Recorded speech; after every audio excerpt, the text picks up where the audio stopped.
We are focusing on the Nalanda University campus that was inaugurated today by Prime Minister Narendra Modi in Bihar. Before we speak about Nalanda University and the significance of reviving this world-class university once again after 800 years, let's take a deep dive into the history of Nalanda University.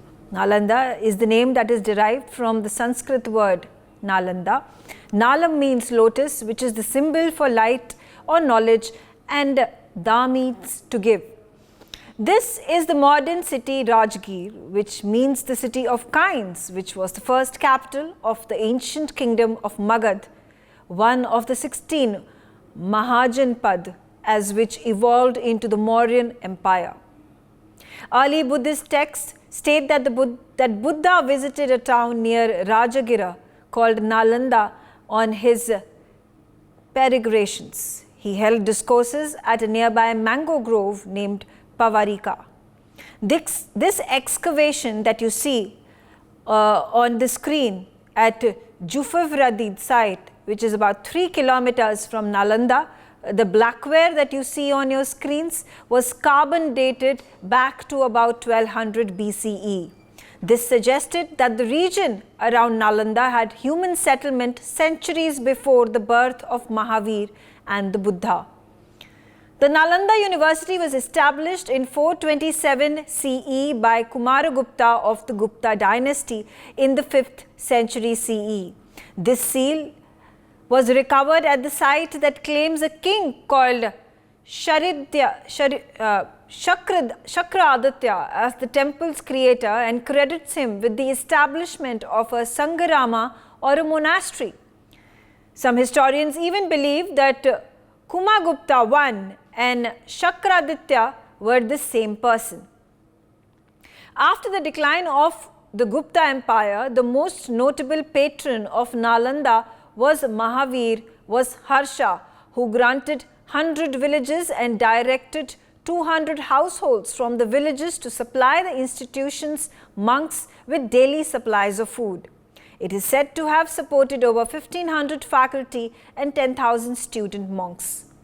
The school attracted scholars and students from Tibet, China, Korea, and other parts of Central Asia. This archaeological evidence notes that Balaputra Deva, a Shailendra dynasty king from modern India, Indonesia, built a monastery in the complex as well. Pilgrim monks such as Xuanzang, a 7th century Chinese Buddhist monk and scholar, and Yi Jing, who was another Chinese traveler, spent significant years at Nalanda to practice and collect true teachings of the Buddha. The Nalanda University is said to have housed the world's largest library, which was 9 stories high, housing around 9 million books on grammar, logic, literature, astrology, astronomy, and medicine. Some of the most notable historical figures associated with Nalanda include Aryabhat, the father of Indian mathematics, headed the university in the 6th century BCE. Nagarjuna, one of the most important Buddhist philosophers and the greatest thinkers in history, was also a student of Nalanda. Aryadev, who was a disciple of Nagarjuna, considered to be the second most important figure in Indian Madhyamaka school. Asanga, one of the most important spiritual figures of Mahayana Buddhism and founder of Yogacara school.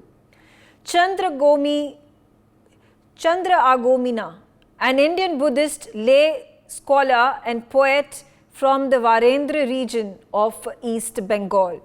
It was at the end of the 12th century when invader Bakhtiyar Khalji demolished the monastery, killed the monks, and burnt the library. It is said that the university was set on fire for 3 long months. शिक्षा को लेकर, education को लेकर, शिक्षा को लेकर, education को लेकर यही भारत की सोच रही है। शिक्षा सीमाओं से परे है, नफा नुकसान के नजरिए से भी परे है। शिक्षा ही हमें गढ़ती है, विचार देती है और उसे आकार देती है। प्राचीन नालंदा में बच्चों का एडमिशन उनकी पहचान, उनकी नेशनलिटी को देखकर नहीं होता था। हर देश, हर वर्ग के युवा यहां आते थे। नालंदा विश्वविद्यालय के इस नए कैंपस में हमें उसी प्राचीन व्यवस्था को फिर से आधुनिक रूप में मजबूती देनी है।